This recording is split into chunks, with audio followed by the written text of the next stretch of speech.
Yay, Joanna, how are you? Hello, I'm very well, thank you. It's lovely to talk to you. Oh, it is so good to talk to you again. Can Hey, you hear everybody, me this is okay? White. Yeah, we can hear you. Welcome to Easy Tarot Lessons, everybody. We've got Mandy, we've got Sharon, and we have Mandy's sister, Joanna. I mean, this is like super amazing. You guys are going to fall in love with Joanna. She's just like the best. Oh, no.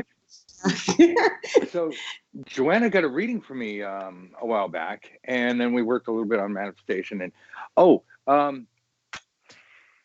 Mandy, didn't you do?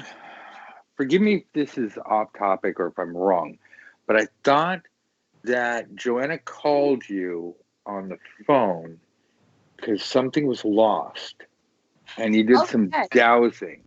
Can you? Because this is the first time Joanna's going to hear this story from this end. But can you tell us about that again? Yeah. So Joanna phoned me one night, just quite a while ago now, and she said, "I know this may sound a bit mad," she said, "but is it possible to find things using the tarot?" And I said, "Well, apparently, yes, it is possible, but I've never actually personally done it." I said, "What's lost?" And it was basically my nephew Hassan, one of her sons, had lost his passport. So I got the black book out to remind myself of some of the techniques that I'd read. And it was all done on the phone. Joanna was on the other end of the phone. Oh, now let me ask you real quick, because I think, and forgive me if I'm wrong, but I think it didn't go like, "Oh, hello, hi, sister." It was like, "Oh my God, I gotta get on the plane." I mean, didn't she say? And again, I don't mean to what is it? School the witness or whatever. But I thought, and correct me if I'm wrong, that when you called me, they had already looked around. They had looked everywhere. Okay, tell us that part, because we want to. I mean, why? We need to know. Inquiring minds, Joanna. Well, we had definitely looked, and obviously we were in a bit of a panic about it, because I think we were probably about to go on holiday, I know we needed it quite imminently, and it was kind of last resort. And I thought, I wonder if Mandy can help me, because she's kind of predicted stuff for me before, and I thought it's worth a try. So with her on the other end, asking the tarot was not your first choice. Like, oh, I've lost something. It was like last resort. Well, because obviously my instinct was to kind of search in all the places where I thought we'd seen it last, and look in all the drawers and pockets, and then I just thought, I don't know what to do. I need to be led to the passport. And we had literally turned the house upside down.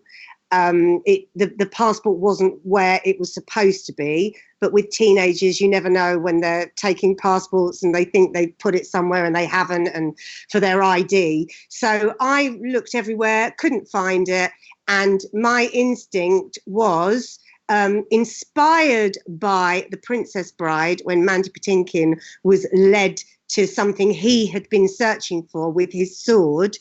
And I remembered this film, and I thought, how else could I possibly find this passport? I've used my own resources. I think I need to try something different. So I just thought it's worth asking Mandy. I know how successful she has been. I mean, certainly with me as well. She's helped me massively in the past. So I thought, I'm going to just give her a call and just see if this is even possible. I didn't even know it would be.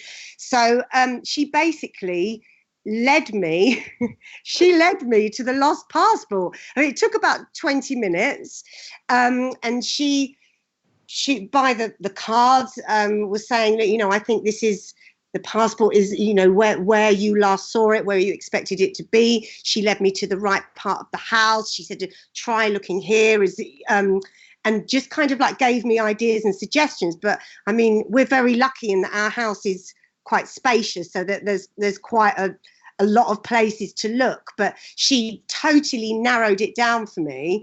And basically, we found it virtually in the area that Mandy suggested. And what had happened was it had actually got caught in the back of a drawer, and it had fallen and was stuck between the drawer and the back of the unit. So it wasn't even an obvious place to look. Yeah, I got the Six of Swords reversed, and I remember it came out of my mouth. It's gone back to where it came from. Oh. That's what I said. And she went, but we've already looked there. I said, go and look again. Yeah, and that was absolutely. Yeah. And it was that drawer where we expected it to be, but obviously we didn't expect it to be sort of trapped in the position that it was. So it was, I tell you what, it was a wonderful moment. It was amazing. It was brilliant for both of us, wasn't it? Yeah. Found it, stopped the clock. I found it. It was like a treasure hunt. It was wonderful. It was incredible. Yeah. So. Couple things here. Because I think we've heard this story from Mandy's point of view. I don't know if it ever made it on the podcast. Hopefully it did. That's a homework for you guys to, listening to go back and check it, or let me know if you have. One of the most important things is it all comes down to results. Joanna definitely put her own efforts into this, and then bringing on Mandy and working together over the phone. So do phone readings work? Of course they do. But working over the phone, they worked together.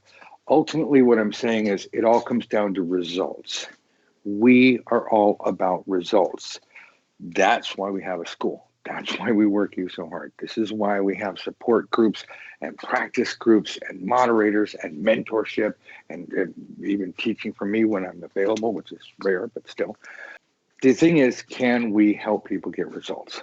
The other thing I wanted to say was what both Mandy and Joanna said. The passport was there. It was just in such a place where you could look over and over, and because you're not, you're just not gonna find it. And how many times in life do we see this, where something is not, it didn't vanish into another dimension, somebody didn't steal it, but for the life of us, we've gone over, we can't find an object, and all of a sudden it's there. Or if we can't find an object and it's never there, or maybe years from now, it's like, here's that thing. The whole point of getting a reading in this case, or getting, assistance, because this wasn't technically so much like a normal reading. This was using your cards for dowsing. That's in the Advanced Tarot Secrets in the Black Book. The whole point that I want to make is that we don't need a Harry Potter invisibility cloak. It's Harry Potter Day, because I'm like, talking about that all day, because we talked about that with Matt. But we don't need an invisibility cloak, or if you want to go Lord of the Rings and invisibility. What is it with you Brits and invisibility? It's like Lord of the Rings and Harry Potter, the biggest fantasies of all time, all about invisibility. It's like, what about flying, Bilbo couldn't fly. Maybe he could fly, to be, it made everything. Anyway, the point being though, oh my God, in the Lord of the Rings, the bad guys flew. So I've heard this thing. This is because this is free. You guys get this unsolicited dissertation time. So I've heard that one of the things that, like studies that they've done, is they've asked people, if you could have superpower, what would it be? And the people who are honest, trustworthy, brave, courageous, leading, wanted to, this is good, salt of the earth people, they always wanted to fly. The sneaky people wanted invisibility. I didn't do the survey. I just think it's funny. So you could check that out. So does that mean that British people are sneaky because it's all about the invisibility? But either way, the point is you don't need to be invisible. Literally, I can take here, I got a candle right here. I'm holding a candle in my hand for whatever reason, because it's an object lesson. All I have to do is close my eyes. I'm walking around, so I gotta make sure I don't walk into a wall with my eyes closed. But as soon as I close my eyes, this candle is essentially invisible.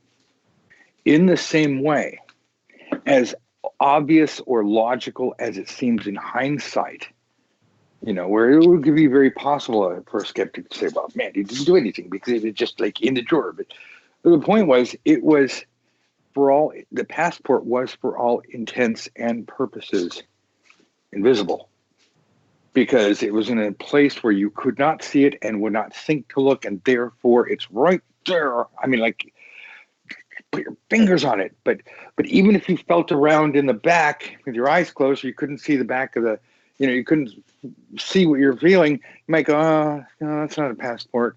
You couldn't trust your senses to guarantee that you know. So, boys and girls, and I know you're not listening because you're skeptics, you're listening because you're believers. I want you guys to take this seriously. Do your homework. What is it? Like Hulk Hogan. Say your prayers. Eat your vitamins. Whatever. Do your push-ups. Okay, our version is do your damn exercises. Read the books. I prefer you read my books, but read any books, but get out there and do this and realize that we're not performing miracles for people. All we're doing is we're finding that little extra edge of information that, when paired up with the information they already have, Joanna knew the layout of her house. She knew she was looking for a passport. Mandy was getting just enough information so that when they worked together, they got results. So, boys and girls, that's all you need to do. Don't be intimidated by movies, where, oh my God, I'm getting a vision. That's all Hollywood crap. If you get a vision, I remember the reading, and I think mostly the first bit of the reading, I really wanted to be sure that the passport was actually in the house and that we weren't wasting our time. So I think I did a few cards that were all quite affirmative that it's definitely in the house. And then I remember the Page of Pentacles upright he was like looking up, and I said it's upstairs. So she abandoned. I remember that part. Yeah, because you were looking a lot in your office, Joanna, weren't you? And you were getting all books out and you were getting all drawers out and things like that. And the Page of Pentacles led me to believe it was upstairs. And then I got that Six of Swords reversed, and I said it's gone back to where it came from, which was upstairs. And that was pretty much it. Not specifically where it came from as well. It was the same drawer where we always kept it, but it wasn't there. So it was quite specific. Yeah. It was amazing. Yeah. Sorry, everybody, earlier, that was an ambulance going by. Oh, here you come again. Oh, really? Stop making noise. I'm going to... two ambulances. So thank you. I wanted to give everybody a recap, especially for all the new people who hadn't heard the original story. This is important because we're doing the Lord's work here. And it was Mandy and her sister. So the point is that this isn't like, oh, look, Mandy made a whole bunch of money doing this. It's like, this is something where you can use the tarot, or better yet, let's just move beyond the tarot. The tarot is one of your tools. Astrology, the tarot, some people like pendulums, some people like the I Ching. The point is that we teach you to develop your skills, your intuition, your manifestation abilities. That's why we're having this talk today, by the way. Use it to enhance your daily life. If you ain't got no money or you don't want to spend any money, we have hundreds of free audio lessons. Get them, iTunes. Well, again, there's not going to be iTunes anymore. YouTube, Podomatic, Spreaker, Libsyn. Go on YouTube, watch our videos. If you got $1, give us, or I think in Britain it might be like pound. Again, it's the Google currency foreign calculator thing. But we'll teach you for a month. After that, it's stick around. Yeah, it's $10 a week. Cough up. It's an actual university education. But all of that is prelude to what we really want to talk about today. Just want to let you know this is real, this is here, and we've had fun. Joanna, thank you for putting up with all these questions and all this stuff. Can you tell us some amazing stuff? And Mandy, I'm going to let you do it because okay. You're better at this. I've done a lot of readings for my sister. And, it's been good. It's been very intense, very deep, what have you. But anyway, she came to me, when would it have been? About a year and a half ago. My own birthday present to myself. So it was December was my birthday. So a year and a half. You originally wanted me to do another reading for you. a career one, and because you've got your career is quite diverse. You do quite a few different things, even though they're all related, and you wanted to sort of know what to focus on. And I suggested that instead of having a reading with me, that she should have an astrology reading with you, Dusty. And I will let Joanna carry on from that point. Yeah. So I thought, I've never had one done before, and I'm quite open-minded, and I did feel at that point I really could do with some direction and motivation in my life career-wise. My children are now sort of grown up, and it was kind of, I have a lot of freedom back, and I fortunately have sort of several paths to choose from. So what I had in mind was a bit of help and a bit of direction as to kind of what path to take. So I had my reading with Dusty. I think it was in January. And I mean, January a year and a half ago, wasn't it? Yeah. Yes. And I would say the whole thing was just a game changer for me, like completely. More than anything, I felt so motivated to kind of get my act together, whereas I'd been umming and ahhing and thinking, I could be doing this, I could be doing that, and not doing anything. I think at the end of the reading, which I did listen to again on the recording, I realised it was time to just pull my finger out and get on with it, because basically, according to Dusty, the direction that I should be going in is a kind of a new direction for me, which is the voiceovers, which is something that I did do years and years ago, and it's something that I'm really keen to re-establish into my life. But it's really difficult to get going. Like any other industry, it's very, very competitive. I've been doing a course and I felt like I wasn't really getting anywhere and I wasn't pushing myself. But having that sort of that affirmed to me that actually, yes, this is what you should be doing. And last year, Dusty said, yeah, okay, this will be a good year, a year of preparation, and it will be good. And he suggested that, I go and practice, and I just kind of spark things off again. Whereas I think I'd kind of hit a bit of a hiatus, and I'd hit a bit of a brick wall, and it was like, I don't know if this is for me. I don't know if it's right. But Dusty kind of like opened the door for me, and I thought, no, I'm going to go for it. I'm going to use this year to try and prepare. And that's exactly what I did. And I carried on with my course. I felt a bit more fired up. Nothing much happened, really. I had some professional demo reels made, which I've sort of invested quite a lot of money and time into it. But the big thing that was in my mind that Dusty predicted was in February this year, it was going to be the most incredible time for me as far as my career goes. And to quote, it would be like winning the lottery. And this is the thing that I've been telling everybody and all my friends. In February, if I sort of pursued the year the way that I should be, in February, things were going to really go my way and everything was going to work out for me. And I suppose, really, I thought, well, if I don't put this into action, if I don't do anything, how can I possibly expect to sort of reap any results from this? So that kind of motivated me into kind of getting going. And when it came to February of this year, I always had it in my mind, this is the time that something is kind of meant to kick off and start happening for me. So in January, I thought, okay, let's really put it out there. I've got my demos. I've not had any work yet. I've sort of tried to get a little bit of work, but I've not really put myself out into the universe yet, and sort of made enough effort. So in January, I started applying for agents to get representation, and applying for jobs, and just kind of putting myself out there on the internet.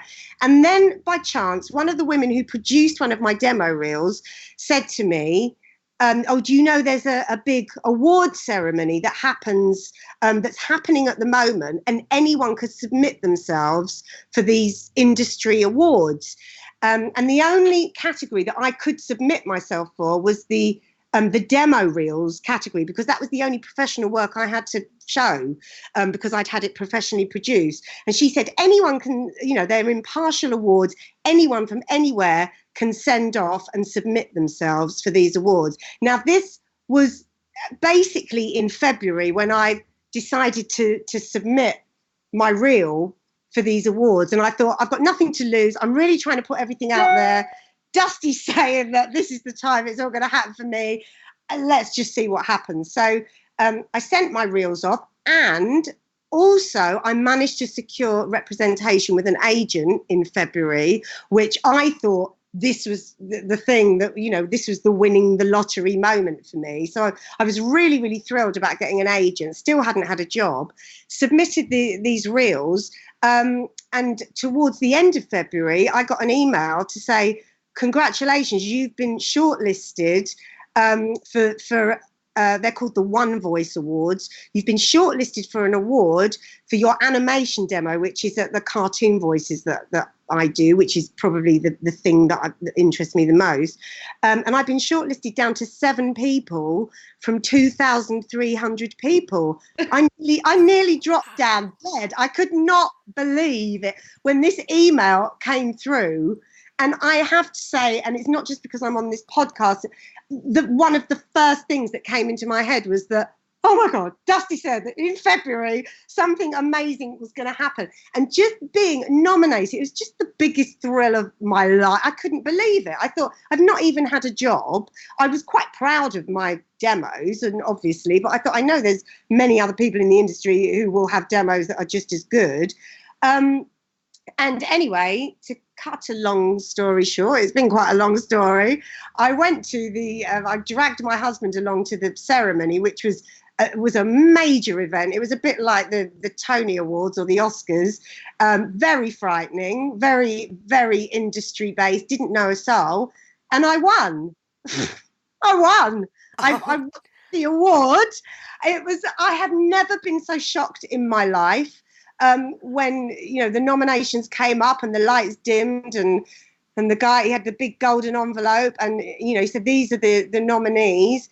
And, you know, everybody's name was read out. And, of course, everybody else got cheers because they all knew each other. And then my name was read out. And, of course, nobody knows who the hell I am. So, you know, I got a polite applause. And then he said, and the winner is Joanna Lee. And honestly, it was like a lightning bolt that shot me through the eyes. I can't even explain what that felt like. But I totally mean from the bottom of my heart, if I hadn't have been motivated and spurred on and had an inkling that there, you know, this was the right thing for me to do, there's no way I would be sitting here at home with an award on my mantelpiece. Basically, that's my story. And it was, I mean, Dusty said it would be like winning the lottery. I mean, it was that for me, you know, in a metaphorical sense. That was, it just gave me the biggest approval I could possibly have, that, yes, you are doing the right thing and you deserve, you know, to have a part of this industry, really. So just kind of connecting it back to my reading, I honestly don't think I don't think I would be sitting here with this award. So that's my story, basically, and I'm over the moon. I think Mandy on the moon, which is okay. You guys got to listen to the whole show. Thank you, Joanna, and of course, I'm sitting here with a big grin on my face because I'm so excited for you. But I want to, you know, before we turn this into an object lesson again, I want to point out a couple of things. Joanna, obviously, yes, it was like winning the lottery. First off, total chance encounter. If I understand right, you know, the person who got you into this said, hey, here's the thing. You know, it wasn't on your agenda. It was like, here, throw your hat in the ring. And then 2,300 people in your category, you know, sending in their best work. And like you said, out of the 7 people that clawed their way to the top, they were all like, oh, I am so-and-so. I am so-and-so. Oh, golf clap. It is so nice to see you here. Oh, who is this peasant? And all of a sudden, bam, this is like, what is that movie? By George, I think she's got it. Yeah, My Fair Lady. My Fair Lady, right? It's like, ooh, how kind of you to let me come. By the way, everybody knows I don't do voiceover. I just make funny voices because I don't know. I just watched a whole bunch of cartoons as I was a kid and it kind of stuck. But what I want to say that really I think validates this and really pushes you even further, because I want you to push even further, is nothing looks good on a resume like a first class award. Yeah, I mean, out here, I'm not familiar with that particular award, but that doesn't matter. Yeah. This award is big in you. Well, sorry, in your country, Britain. It's been around forever, right? It's like you've won an award that's big in your country, which is where you're looking to work. That just shot you to the top. I mean, it's like instead of like, oh, here's another one. It's saying here is the most recent award winner. On top of your marvelous talent, but also this is a sign from God. Get out there and do it. So, I mean, the wind is at your back, and I don't know, Sharon, you take over. I'm like, I'm blown away. I find that so I know, awesome. right? And with that kind of award, she could work anywhere in the industry with the voiceovers. That's amazing. Ironically, I still haven't actually got a job yet. That even with the award, but I have had some quite high profile auditions have come in over the last couple of weeks that I'm waiting on, and maybe I wouldn't have got those auditions if I didn't have that credit, because you did do one little job, didn't you? I did actually. Yeah, that is a lot. I did a tiny little job of 2 lines. Yeah, so that is good. So that has given me confidence as well. I'm having coaching now as well with a really top coach in England, and that. Well, this is important. Look, much more confident that I'm doing the right thing. So I'm just let me interrupt you, because I was born and raised in the shadows of Hollywood. Yeah, look it up, Santa Monica, whatever. So I grew up, idolizing Hollywood, and then in my late 20s, I actually got into the industry, and I was there for a couple of years on set. But the craziest thing is that I never got to do a movie, mostly because they pay like crap. Everybody gets paid like crap on movies, except for the biggest people in the world. So, and again, in my 20s, I just wanted, I was happy to be in the industry, but I wanted to go where the money was. So I ended up working television commercials over and over and over and over. Yeah, I worked on a TV show or two, but I was there where all the money was. I was there where they did all kinds of crazy voices, where they did, rock and roll stars coming in. It's like, hey, this is WPIG. Come on into, listen to this radio show. So on all kinds of things. But the essence is I got to swim in those waters. I got to see exactly what it was like. And you know what? And you and Mandy know something that unfortunately most people don't. It's a job. It's a lot of hard work. Forget the rehearsals and all the training and all the skill that you have to use, that you have to just to get into the industry properly, right? But I can tell you, having worked on the production end, stacks and stacks and stacks of some of the biggest names, and just to make sure we keep you on the right track here. I keep hearing these stories, even though I've been out in the industry for a while. Keep hearing these stories of like, wow, Nicolas Cage was supposed to be Darth Vader, or Nicolas Cage was supposed to do this. I was like, so many big name actors and actresses. I just call them actors. They're all the same thing. Not the same thing, but don't want to segregate by gender. They're just not picked. Sometimes they pick the right person. Sometimes they pick the wrong person. But it's a matter of, the one thing I've learned from Hollywood is that from an actor's point of view, you got to go out there every day, and it's literally being an actor is like being a telemarketer, which I used to be as a kid. You got to dial that phone, and out of 100 auditions, you're going to get 4 or 5, or whatever. You might get 20, you might get 1, and and you never know which one it's going to be. You don't know if it's going to be the 5-minute commercial, or you're going to end up being Jared at Subway. It's like, holy crap, we like you, and then or the caveman, from Geico. You probably don't know it, but just bring it over and over and over. Like, what? Never saw that one coming. Or it could be the thing that leads to a thing, or it could be like Harrison Ford. It's like, yeah, we tried all these people for Han Solo. What about this guy? And then he makes the movie. So this is not psychic advice at the moment. This is just me ranting from my own experience.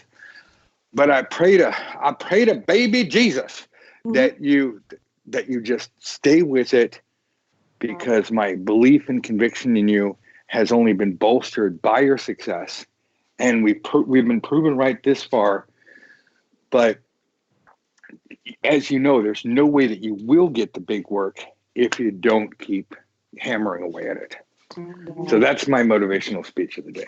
That's wonderful, and thank you so much. That makes me feel quite emotional as well, because it's peaks and troughs in our career, and being an entrepreneur, or however, working for yourself and trying to get your own business going, and especially I'm in my mid-50s now, and it is like being the new girl at school and starting again. And it's very difficult when you don't have a network of people to, kind of be there to bolster you and help you along. And, you're starting afresh, and it's hard, and I've had times over the last few months thinking, oh, I don't know. And then, of course, I won the award, and it's like, yes, this is where I can step through another door. But of course, it doesn't quite work like that either. I'm not going to suddenly be offered the most incredible Disney jobs, and that's what I'm aiming for. It's made me think, wow, I could do that. I could do that if I stay on this track, and I'm driven, and I get the right jobs, and I meet the right people. That's what I want to do. You certainly are in the right place at the right time, because not only did Disney just buy Fox and Marvel, look, they're going to own the world, but with your age, maturity, experience, skill, world knowledge, and persistence. But I want to, you really are head and shoulders above everyone else. And the fact that you're working with professional coaching, and don't forget the power of networking, just like with Mandy, not to take anything away from Mandy's skill, but the Strawberry Fair didn't just happen to come to her.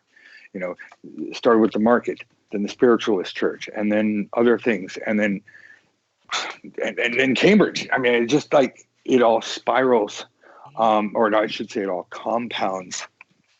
But I want to point out something. If you have never read this book, and I apologize in advance for the inherent sexism in this book, but it's written like in 1932. This is the Bible. It's called Think and Grow Rich by Napoleon Hill. This was the granddaddy of all the self-help books today. Now, it is under the guise of how to make a lot of money. But as a professional astrological researcher for the last several decades, and as someone who's spent their entire life from age 11 pestering what I called God at that point, hey, what about this? What about this? What about this? What about this? And I'm not saying you don't call it God now, but I was like the monotheistic, big bang, angry guy in the sky with lightning bolts. That kind of a little bit moved beyond that. One is I still work directly with the divine. I was fortunate enough to read this book early on. And of course, I was like, oh, money, money, money. But then I read it the second time, the third time, and the fourth time. And so what I want to get at is, at this point, I would like you to read this book to fine-tune what you're doing and to act as an emotional support vehicle, because you're absolutely right. You're in a cutthroat industry where on my end, the production end, we're just trying to get projects done, and we need talent. And it's a lot of hard work. But on your end, there are professionals, and then there's a whole bunch of people, God bless them, with stars in their eye, that see somebody on YouTube and go, oh my God, I want to do that. I don't want to ever have to have a job. And so it kind of floods the market. It's kind of like the difference between professional, serious tarot counselors and all the people who just read a book. And so you don't have, by nature of the beast, you don't have that support group. And you don't have a whole bunch of people going, oh, I hope you win. What you have is a whole bunch of people going, out of my way, out of my way. I got pointy elbows. I hope I win. That's so true. That is so not to tell you what to do and what to read, but I would like you to grab a copy of that book. Hell, at the library. It's like everywhere. Sorry, could you tell me what the title is again? I missed the title. Oh, yeah. Well, and Mandy's probably got a copy of it. It's called Think and Grow Rich. And it's and you want the original version, Okay. which is easy to find. It's by Napoleon Hill. You can pick up a paperback for not even $1, not even £1, because it's been printed over and over and over. Library, you can buy an expensive copy. I've got like a 4th printing here. I think they sell for $500 now, but I'm not selling mine. I'm just happy to read it.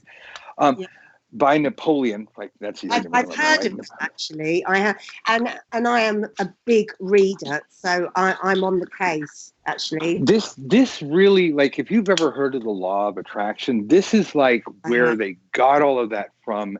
But it's like they took one page out of this book and went, oh my God, here it is. And they missed the other 398 pages going, here's how to make it work. When you read this book, what's going to happen is a lot of what you are already doing is going to resonate. You're going to go, I'm already doing this. And that's going to validate you're on the right path. Now, the reason why this book is so important is not because, it's going to teach you how to make a lot of money. The reason why this book is important is Andrew Carnegie, God bless the Scots, but this guy was a tight-fisted jerk. He grabbed this young punk, Napoleon Hill. He's like, yeah, boy, I'm not going to pay you any money, but I'll give you some letters of recognition because I am a billionaire. I am the most important man in the world because I got a lot of money. And I will give you letters of recommendation to all my fellow billionaires and say, yeah, this is Andy. This guy, you can talk to him. Tell him all your secrets. And he said, I will send you out there. You're going to pay your own way, but you're going to be able to interview the world's, at the time, apologies, but self-made men. That's just sexism behind it. And so Napoleon Hill just went for like a couple of years. Again, that wasn't really clear on exactly how much time he spent, but he interviewed over 500 self-made people, mostly men, sorry. And these are like millionaires and billionaires and presidents and kings. And he was like, how did you do it? How did you do it? And because he had these letters from Andrew Carnegie, he could get in their face and say, tell them your secrets. We're trying to make the world a better place. And then what he did is he just said, here, everybody has their own story, but here's the essence. You got to want it. You got to need it. You got to believe it. You got to get up every day and say, I will have it. What is it? Not Scarlett Johansson. Scarlett O'Hara said, I will never be hungry again.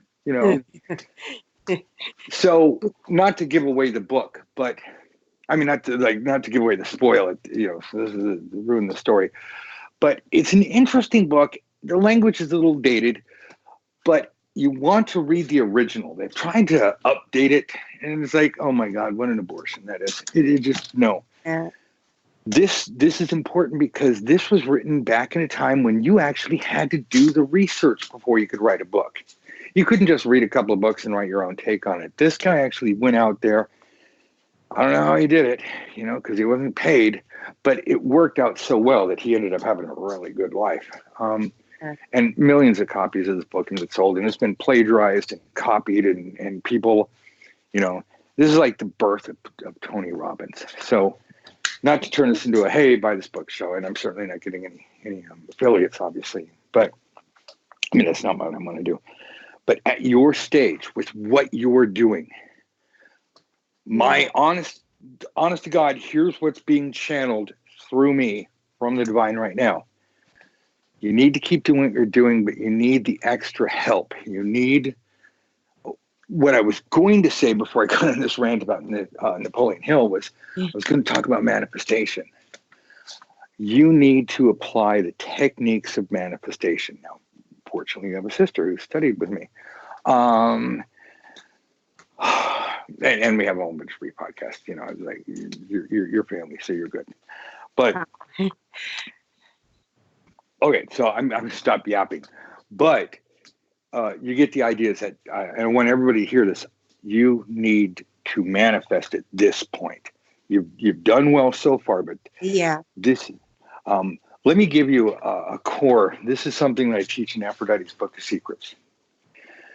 Part of the problem with goal visualization, you know, what people believe is manifestation, what people call the law of attraction, is inherently, and maybe it's subconsciously, maybe it's consciously, but they look at their goal as a finish line. And it's natural. It's, hey, I want a car. Oh, okay, I want a car. That's great.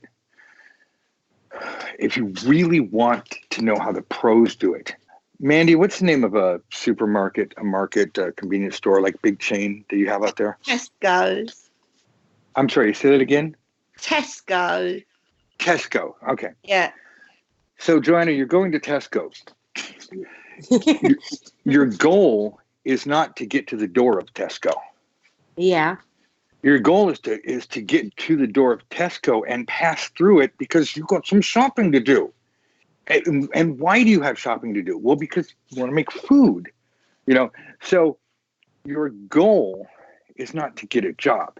Your goal is to get jobs, which that's like your first thing. That's what we're manifesting. We want you to get the right auditions, to get the right jobs. We want you to get the right jobs, but we want you to get the right jobs so that you can build a name. In other words, I want you to see your goal, that big finish line, as nothing more than a glass door. Because the moment you get to it, you're going to pass through to something else. Yeah. The problem is that if we look at our goal as a finish line, we either slow down or we get right up to it and then we lose all our momentum. Yeah, that makes perfect sense. You just keep going. Right. So from part of the whole manifestation process is to visualize your goal, and it needs to be a thing. It needs to be important, but it needs to be a stepping stone. And don't try to think or manifest 5 steps down. Manifest what's right in front of you. You know, I think they used to call them monkey bars, you know, where you swing from one to another. Yeah. You're grabbing one and you're like, yay, I got this one, but you're already moving on to the next one. I used to love those things as a kid. Okay, one more analogy, because I got to bring dating into this. Your goal is like getting married, like literally the wedding day. Yeah. People treat their goals like woo, and I hate to say this, but at least here in America, probably all over the world as well, I think too many people treat the wedding day as kind of like the goal, or the goal is like, okay, yeah, I'm married. Not, I'm married so that I can have this good life, so that we can do this. I mean, it's in the back of their minds, but so much emphasis is put on the wedding day, on the, you know, I need to get engaged and just get married, and then everything's going to be wonderful. No. It's like, here's your car. Now you got to learn how to drive. Now you actually got to go to work. Now, you know, why? So remember, in your manifestations, especially with Napoleon Hill, this book will give you a $10,000 education absolutely free. It is, I mean, if I'm quoting it, it's good. I'm excited now. I'm at that bookshop tomorrow. Definitely. I love the sound of that. I mean, it's awesome. You can also get it on audiobook. But one last thing is I want to say, make sure you include why. So many people say, I want. But if you don't include a why, you can't make your manifestation a need. Talk to Mandy. She'll tell you all about this because I've drilled it in her head. But for everybody else, I know you're listening to me rant. I want to hear more Joanna, less Dusty. So I'm putting myself on mute. Can you guys just talk about good stuff between you guys? Like, yeah. So, I mean, do you think, Joanna, that since I've kind of like learnt the tarot and learnt how to do it properly, this has been an advantage to you and our relationship as sisters? Yeah. That wasn't there before. Yeah, I mean, and to my family as well, because you kind of guided all of us at some point. And I mean, I remember as well when I did a theatre show a couple of years ago. I thought that I wanted to go back to musical theatre, which is my background. Yeah. So I thought when the kids were older, I was going to go back to theatre and just sort of resume my life that I had before children. So I did this show called Jewish Legends, and I decided that I wanted to try and get an agent. I actually did get another nomination from doing this show for best female performer in a musical, but I didn't win that one. But Mandy said, I thought, well, I've been nominated for an award and I'm going to use this opportunity to get an agent. So I sent all my publicity off to agents, and I thought, yeah, this is definitely going to happen. I've had this nomination. And Mandy read my cards and said, it's not going to happen, and you're not going to get an agent. Do you remember that, man? I know, it's awful. Yeah, she said, well, I don't, it must have been half you. And I just thought, how could I not? I've got this nomination for best female performance in a musical, and you know, I'm sure they're going to take notice. And she was absolutely right. I basically got it. Well, I got about a few rejection letters, and then you get ignored by everybody. And then one agent did invite me in for an interview. And the irony of the whole situation was I came away from that interview and I woke up the next morning and I thought, I don't want an agent. I actually don't want to do this. And maybe that's what you predicted, that I wouldn't get an agent because I didn't want an agent. I don't want to do theatre. That's not the direction that I want to be going in anymore. So that was, and I was hoping that you were wrong at the time when you said that I wouldn't get one, but you were absolutely right. So that was a good one. And then you also, there's so many incidents and readings that I could talk about that Mandy has got right. I've got identical twin boys, and the differences that you read in their readings. Do you remember that as well, Mandy? And you were talking about their colours, one of them had sort of a lot deeper and darker colours in him, and the other one was kind of very sunshiny and bright, and that's kind of, that they have gone off on those directions in a way as well. So just things that you couldn't really predict yourself, and that you wouldn't know about us either, because I don't know. Do you know what I'm trying to say? That it's not like you have inside information about what my children are doing, or the fact that agents weren't going to be interested in me. You didn't have that information, but you painted that picture, and these things kind of happened and became very realistic to me. I just gave you the sort of the honest readings that came through at the time.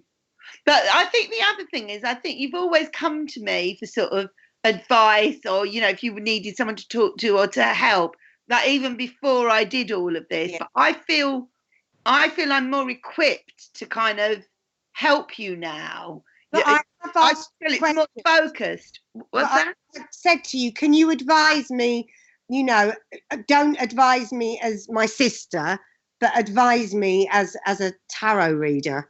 Do you know what I mean? That sometimes you can sort of differentiate. And you've said to me before, this isn't what I would hope for you as my sister, or, but this is what the cards are saying. Yeah. That's happened as well, hasn't it? Yeah. But it does have another angle. Yeah, all sorts. No, it's been good. I think it's added an extra kind of personality into our relationship, like, the sort of the universe or whatever, and it's been really good. So yeah. And I know a little bit more about it myself now. You do, yeah. And sort of what some of the I went to one of your workshops, didn't I? Yes. It's very entertaining. It was brilliant. It was absolutely, if I say it, I don't, nepotism aside, it was very, very good and fascinating. Because I think that, for the people who don't know anything about tarot, some people are scared of it. I'm sure you've come across that. I have friends who are like, that's getting into the dark arts, and, I don't understand what. And whereas, I can say with my little bit of knowledge, no, it's just a tool to kind of give you a picture. And it's all about pictures, isn't it? Yeah. Yeah, but I mean, I don't know. I'm not qualified to say any of this really, but I know it's been helpful to me in my life, certainly. And just introducing me to you, Dusty, as well, that, as I say, that was a massive turning point to me. There was nobody else to go to for an astrology reader, just nobody else on the planet. I had to go to you and, take Mandy's word as gospel, obviously. Well, you are far too kind. But again, I think we talked about this with Matt.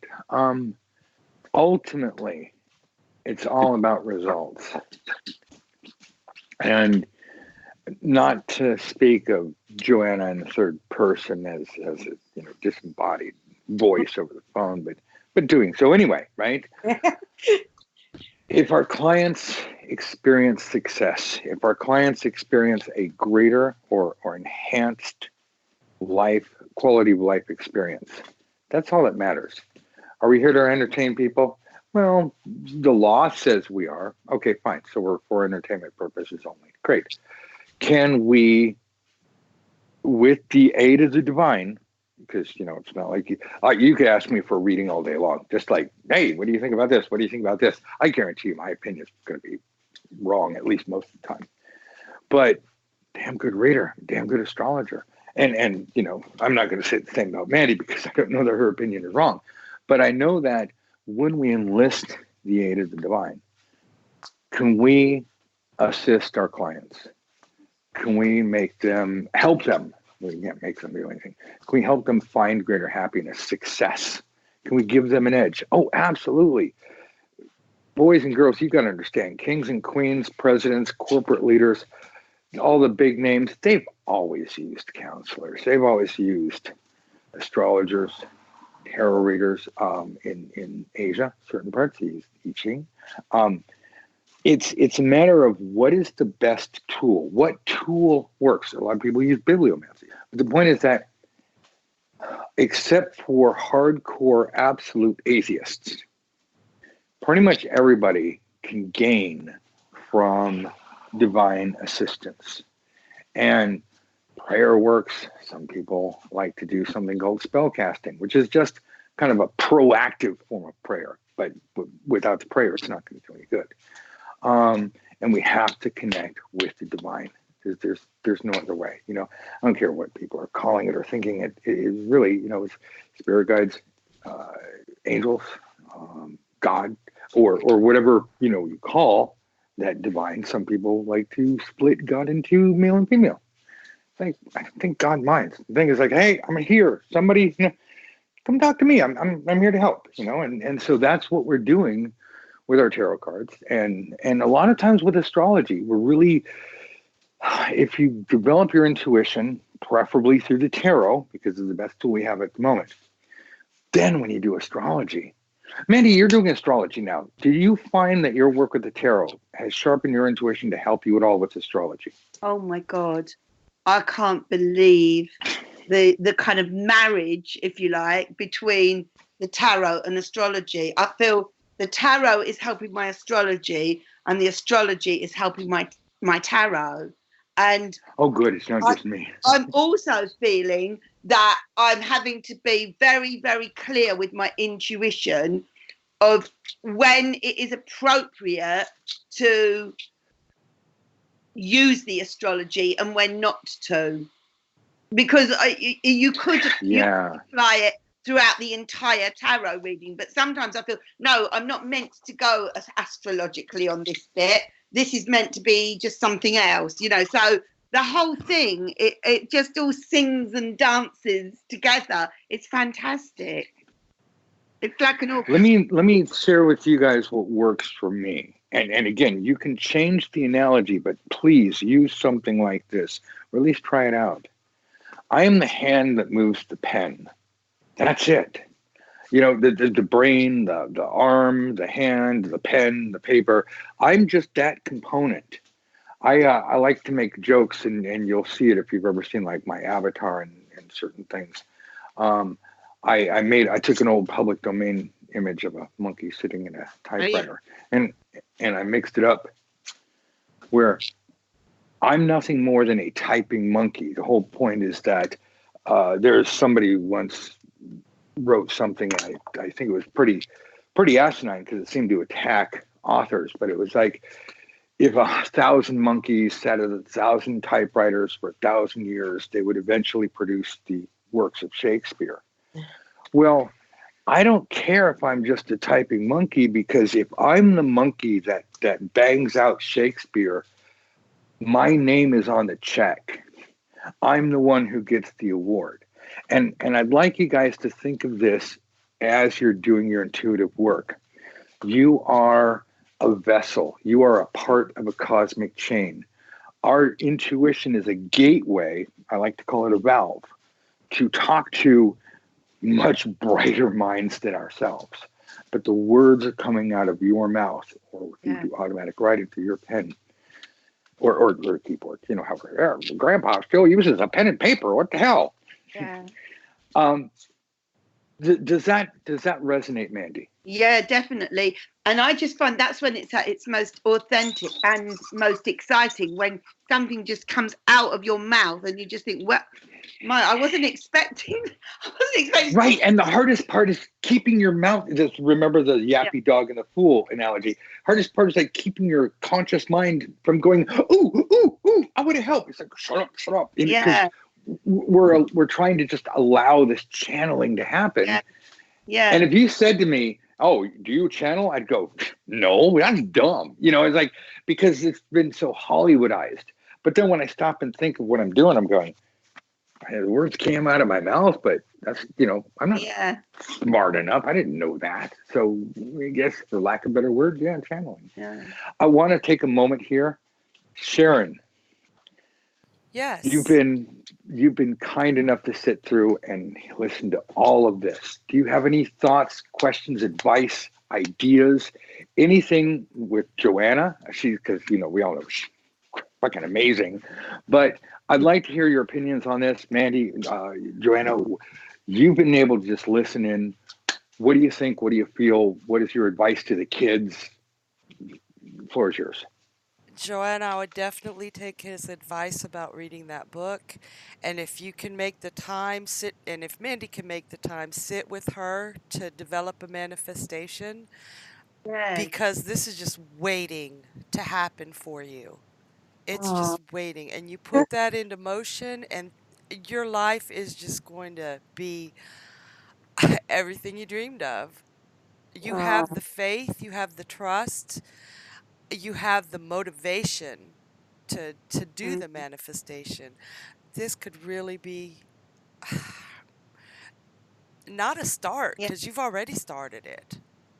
Yeah, and I've never done a manifestation with you, Joanna. So I don't even know what that entails, but I love the sound of it. Do it. You don't have to wear a funny robe, no matter what she says. And it's not naked or anything.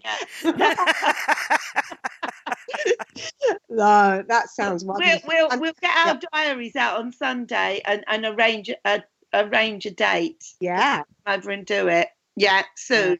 Amazing. Yeah, definitely. So there you have it, folks. Thanks for sitting in and listening with us. Joanna's one example, again, talking to her about her as third person as if she's, not here or whatever. but she's an example of what we do all the time.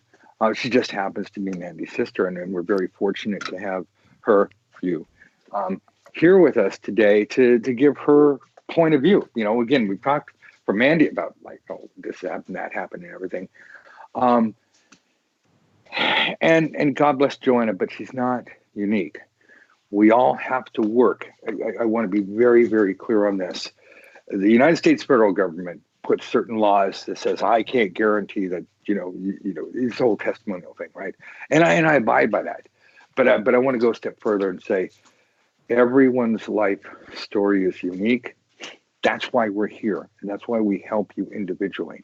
That's why we have an academy.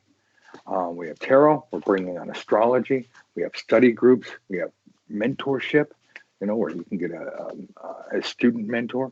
You can get, I can teach you, although spots are extremely rare. Not doing it at the moment. So it's not a sales pitch. But But the sales pitch is give us $1 or maybe £1.50, whatever, because I think the VAT. Are you guys still? Oh, I don't want to bring that up. Sorry, the whole VAT thing. But point is, basically, give me $1 for give me $1 for a month, and we will throw your ass in school. We will start your first month. You're going to be learning how to talk to your cards. You're going to be learning card meanings. You're going to be practicing looking into your cards and seeing what they have to say. That's $1. If you want to stay on with us, this is for the tarot. Astrology is coming later, maybe at the end of the year. If you want to stay on with us, it's about like $10 a week. Again, adjusted for whatever country you're in. And you get study groups. You get lessons every week. You're going to have to practice. And we're going to politely ride your butt. We will not make you show up to class. We will not make you take the courses. Watch the videos. We will not make you do the quizzes. We will not force you to show up to study groups. But we will be here at every step of the way in as much as we can. And you can always write me, of course. The point is, if you're here and you're listening, it's because you want something out of life. We want to help you get that. But more than that, we want to help you help other people. If you're not interested in helping other people, I'm not sure you really should be here. But as you saw with Mandy and Joanna, you can help yourself, as long as you're not hurting somebody else, right? You can use tarot to help yourself. In this situation of just finding something that had nothing to do with, I'm giving people readings, going to make a lot of money and become famous. It was just, finding something that was needed. That's the beauty, not of the tarot or astrology or I Ching or anything like that. It's the beauty of getting in touch with your intuition. And again, from my point of view, so you have reference, call it what you will, but for simplicity, I'll use monotheistic terms. Your intuition is nothing more than your gateway to God. Why go it alone? Whatever spirituality you believe in. If you, Carl Jung, collective unconsciousness. If you can use your brain to tap into knowledge greater than your own, and just help you get through the day and make things a lot easier. Kings and queens have been doing this forever, and incredibly wealthy people have been doing it forever. How do you think they do it? We're just here to help. If you want to go learn from somebody else, please, for God's sake, go learn from somebody else. But learn from somebody. We're just the best school around. Can I add All right, that's something? the end of my sales pitch. Yes, please do. There's a lot of controversy out there whether self-trained readers are just as trained as educated readers like us. And there's an argument for intuition and developing your own thing. Here's my story. I was a self-trained reader for 30 years, and I was a good reader. And when I finally said I want to know more and joined this school, I get out of it what I put into it. And with the discipline and the knowledge that I've gotten from this school, I'm not a good reader anymore. I'm a damn good reader. So if you're sitting on the Absolutely. fence, if you're Yeah. self-trained, give it a chance, because what you can learn here will blow you away. Yeah. Let me just throw one thing in there real quick. And this is going to come as a slap in the face to some people. So I apologize. But you don't know as much as you think you do. That is the hardest thing I have ever had to learn. I've been studying metaphysics all my life. I was 8. I started talking to God, like directly, like, what's going on? What's going on? It was around age 11 that I really made a direct connection and started studying world religions in elementary school, junior high school. I just got lucky. They had a class. I took it. I was reading books of everything I could get my hands on. I was asking questions of priests. I asked questions of Sunday school, and they threw me out. It's like, the point is that I have built up a lot of knowledge, and please do not think in any way that I'm telling you what God to worship. I personally found some interesting stuff in Buddhism, but what I found was, Dusty, you dumb son of a bitch, you don't know crap. You need to empty your mind and allow knowledge to come in, because there's this thing called ego or pride, and I got a lot of it. And it wants to say, don't you know who I am? I know this and that. And I have to fight it down every day, which is why I'm constantly working on that and constantly trying to defer to other people, because this allows me to listen rather than speak. When I say you don't know what you think you do, I'm not attacking your ego. I'm saying just be very careful not to make the mistake that billions of us on the planet have done over and over, thinking, I know so much, I don't need to learn. Who are these people? This is why we have a $1 specialist to say, and by the way, if you don't like it, we'll give you your dollar back. Seriously, I just want to remove the barrier, but learn from somebody, get trained. I know, like Sharon said, I was self-taught. It took me 15 years to pull my head out of my butt because I was reading all these different books, and if you go back and read, they all kind of say kind of the same thing, but then they argue back and forth. And nowadays, one of the big problems is all the books sound the same because you have people who shouldn't be writing books. They just read a lot of books and then they just regurgitate what they've read. But I used different pronouns, therefore I'm an author. Pay me. It's like, wow. I heard a story a long time ago. Not every pagan needs to open their own occult shop. I was like, what? Because of course that's what I wanted to do, right? I was 20. And then I realized, oh crap, that's not the whole point of going, ooh, look at me, So again, it's more than if you're sitting on the fence. Thank you so much for that, Sharon. You're very kind. Learn from somebody. Obviously we want you to come to us because we are far and away, hands down, the best in the planet. You'll find out eventually. But if you don't, that's fine. Go learn from somebody else. But demand a lot from your teacher. And don't be afraid to sit down like you don't know. Just open your mind, and you'll find a lot of stuff that you missed the first time around. When you were learning, it'll all come. Yeah. All we're trying to do is take what you already know and add a whole bunch of good stuff to it. Then you know more than we do, because I'm going to teach you everything I know, and every one of you knows what you know, but I don't know what you know. So my goal is to make every one of you motherfuckers better than me. Mm-hmm. And if you don't have a teacher who's guaranteed to, or who's made that their life mission, fuck them.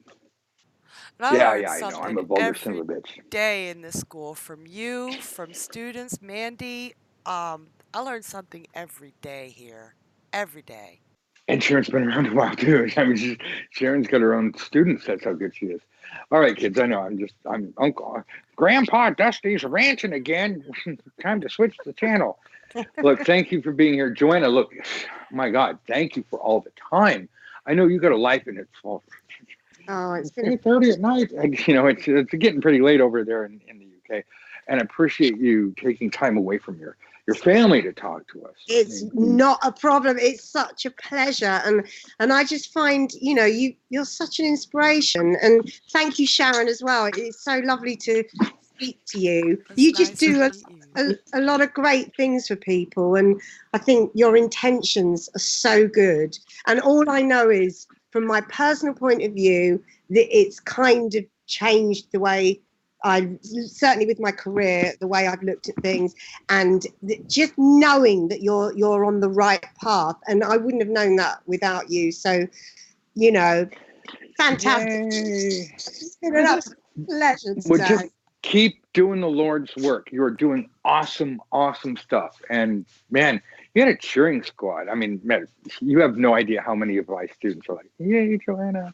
So it's what is it? It's the silent majority, man. You don't know how many of Dusty's students run recording studios and are looking for voiceover artists, Joanna. Oh my God, that's right. Oh, Mandy, you're going to get a lot of calls. All right, anybody needs a recording artist? That's funny. Okay, I got to say this. I'm going to say this on there. Long time ago, when Avatar, that movie from a billion years ago came out, because they're supposed to be doing 3 more eventually, but they keep. See, and as soon as it's like, oh my God, it's going to be 2019. It's like, oh no, Fox just got bought by Disney. Let's push it back because we got to make room for Marvel. And now we're going to make Disney Avatar movies. It's like, Rrr. Anyway, the point was is I had a little stupid podcast called Radio Avatar. And this is a fun fan podcast, kind of like, the Harry Potter fan cast. But you got all 5 episodes in. But I was kind of translating. I mean, it was still English, but it was kind of like pseudo translating songs into the world of Avatar. I didn't want to do it into the language of Nabi because people would be like, well, gobble. It's like, what the hell is that? That doesn't make any sense. But so I just kind of rewrote the story of the song as if it was in there. Oh my God. I need half a million people listened to that stupid show. We only had 5 episodes. I know it's crazy, right? And it was nothing we ever did for money. It was just for fun. But it's like, wow. So I may be bringing that back with the new Avatar movies. I may need people to sing. I got a really long song. I need a female singer to sing Don McLean's American Pie, only with new words. And it will, I swear, these words will rip the heart out of people because it's all about, remember when the big giant tree died? All the blue people were like, oh my God, that's my home. It's like, oh yeah, I'm a lyricist from hell. I was like, yeah. So there you go, everybody. Coming to a store near you for free. She did get nominated for Female Theater for Musical. Hello. Well, you watch. She's going to pile up a lot more awards than that. Thanks. All right, everybody. I got to go. Thank you. I mean, people are going, please make the same. Thank you for listening, guys. Remember, hate mail to SantaClaus@NorthPole.com. Other than that, any questions, you definitely want to know more about Joanna, send them to me. Write me at dustywhite.net. Get a hold of Mandy. You know how to do that. Get a hold of Joanna. Yay, we're going to give you stalkers. I'm available. Yay. Be careful what you wish for. Wait, be careful what you manifest. All right. Thanks, everybody. Bye for now. Thank you, Dusty.